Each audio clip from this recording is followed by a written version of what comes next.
সালের ৩রা মার্চ চট্টগ্রাম জেলার হাটহাজারী থানার শফিনগর গ্রামের মকবুল আহমেদ সরকার বাড়িতে এই ঘরে বাবা মুদাসসির আহমেদ এবং মা শামসুন নাহারের কোলে জন্ম নেন সেলিম নজরুল। ৫ ভাই বোনের মধ্যে তিনি ছিলেন সবার বড়। কোরানিয়া সরকারি প্রাথমিক বিদ্যালয়ে তার শিক্ষা জীবনের সূচনা। পঞ্চম শ্রেণীতে বৃত্তি পাওয়ার পর বাবা তাকে ভর্তি করে দেন চট্টগ্রাম শহরের সরকারি মুসলিম হাই স্কুলে। এখান থেকে এসএসসি পাশ করার পর তার কলেজ জীবন কাটে চট্টগ্রাম সরকারি কলেজে। শিক্ষা জীবনেই তিনি সম্পৃক্ত হন খেলাধুলা এবং সাংস্কৃতিক কর্মকাণ্ডে। ভালো ফুটবলার হিসেবে এলাকায় তার স্বীকৃতিও ছিল। সাংস্কৃতিক কর্মকাণ্ডেও তিনি পুরস্কৃত হন বিভিন্ন সময়। শিক্ষক মহলে তার ছিল বিশেষ গ্রহণযোগ্যতা। চট্টগ্রাম কলেজ থেকে স্নাতক শেষ করে পারিবারিক ব্যবসায় মন দেন তিনি। পাশাপাশি চলতে থাকে সাংস্কৃতিক কর্মকাণ্ড। ১৯৯৩ সালের ১২ জুন একটি সড়ক দুর্ঘটনা পাল্টে দেয় এই কর্মচঞ্চল মানুষটির জীবনের ছক। দুর্ঘটনার পর দীর্ঘ ৪ মাস চট্টগ্রাম মেডিকেলে চিকিৎসা নিয়ে নিশ্চিত হন তিনি আর উঠে দাঁড়াতে পারবেন না। মেরুদণ্ডে আঘাতের কারণে তার সেই ক্ষমতা শেষ হয়ে গেছে। চলে যান সাভারের সিআরপিতে। শুরু হয় নতুন জীবন। এখান থেকে চিকিৎসা নেওয়ার পর এখানেই কাজে যোগদান করেন। সিআরপি প্রকাশিত একটি পত্রিকা প্রকাশনার দায়িত্ব নেন। হুইল চেয়ার থমকে দিতে পারেনি তার জীবনকে, বরং করেছে আরো সংগ্রামী। সঙ্গীদের সঙ্গ বাড়িয়ে দিয়েছে তার মনোবল। ২ বছর সিআরপিতে ছিলেন তিনি। ছোট ভাই উচ্চশিক্ষার্থে বিদেশ যাওয়ার পর তিনি ফিরে আসেন চট্টগ্রামে। যোগ দেন আরআরসি নামের একটি সংগঠনে। জীবনের এই পর্যায়ে সেলিম নজরুল খুব কাছে থেকে দেখেন নানা ধরনের প্রতিবন্ধীদের শারীরিক এবং সামাজিক দুর্ভোগ। এই অভিজ্ঞতা থেকে তিনি উৎসাহিত হন চট্টগ্রামের প্রতিবন্ধীদের জন্য কিছু একটা করার। নিজের বসবাসের ঘর থেকেই উদ্যোগ নিয়ে প্রতিষ্ঠা করেন CDC, centre for disable concern. সংগঠিত করেন তৃণমূল পর্যায়ের প্রতিবন্ধীদের অধিকার আদায়ের সংগ্রামে। সিডিসির পাশাপাশি গড়ে তোলেন প্রতিবন্ধী শিশুদের জন্য therapy centre, institute for special child.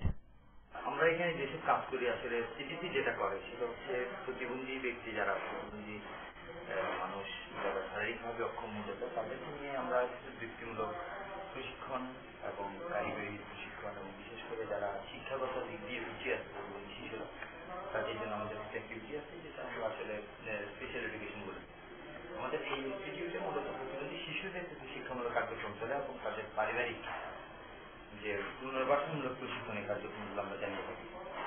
আর যেখানে আমি কাজ করি, যে সাধারণ মানুষ আসলে যেখানে কাজ করতে পারে বা আমরা যারা কাজ করতে পারি, আমাদের যে সক্ষমতা আছে, আমার উপযোগী পরিবেশ পেলে আমি যে কাজ করতে পারি সেটা আমাদের এই অফিসটা আসলে ওই ধরনের উপযোগী।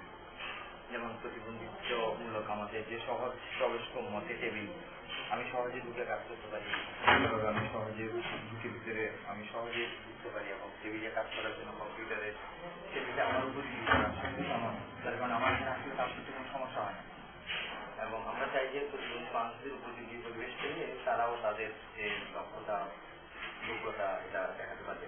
আর সিডিসি মূলত এই প্রেক্ষাপটে কাজ করে। প্রতিবন্ধীদের অধিকার আদায়ে তিনি তাদের ইস্যুগুলোকে তুলে ধরেছেন জাতীয় এবং আন্তর্জাতিক অঙ্গনে।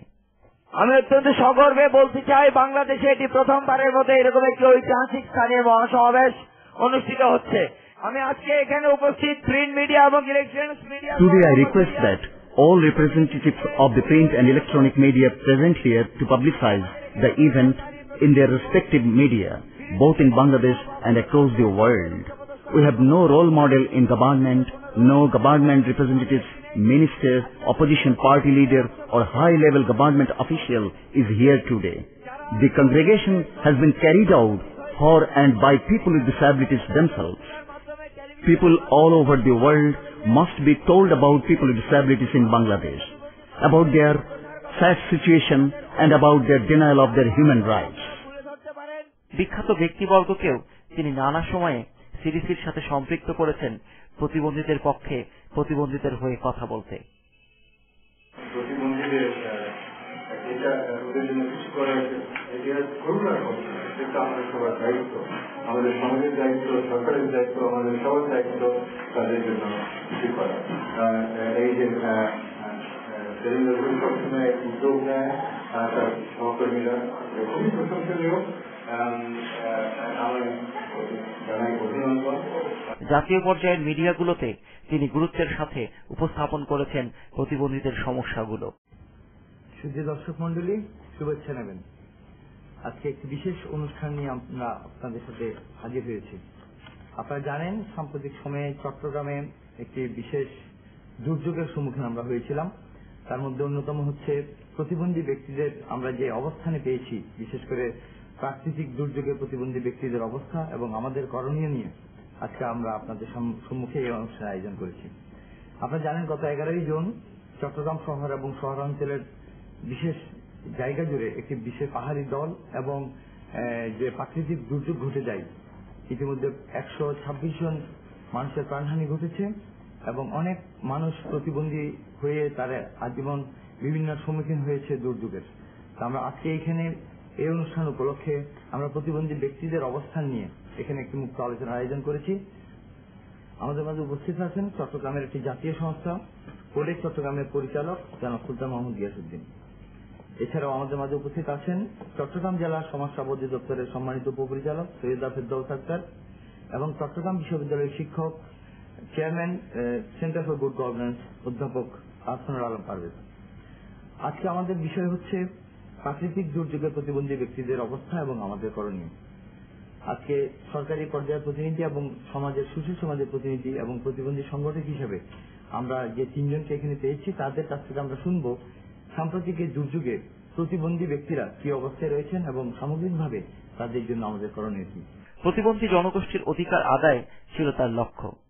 গড়ে তুলতে চেয়েছিলেন একটি পূর্ণাঙ্গ ইনস্টিটিউট, কিন্তু স্বপ্ন পূরণের আগেই মস্তিষ্কে রক্তক্ষরণের কারণে 2008 সালের 15 অক্টোবর এই পৃথিবী ছেড়ে চলে যেতে হল এই প্রতিবন্ধী সংগঠককে। পত্রিকার পাতায় দাবি উঠেছে তার কর্মকাণ্ডের রাষ্ট্রীয় স্বীকৃতির। তার চেয়েও বড় দাবি, বাঁচিয়ে রাখতে হবে তার স্বপ্নকে, সম্মিলিত প্রয়াসে অব্যাহত রাখতে হবে তার অসমাপ্ত কর্মকাণ্ডকে, প্রতিবন্ধী জনগোষ্ঠীর অধিকার আদায়ের সংগ্রামকে। আমার গানে স্বরলিপি লেখা রবে, আমার গানে স্বরলিপি লেখা রবে, পান্থ পাখির পূজন কাকলি গিরে, আগামী পৃথিবী কান পেতে তুমি শোনো, আমি যদি আর তাই আসি দেখা ফিরে, তবু আমার গানে স্বরলিপি লেখা রবে।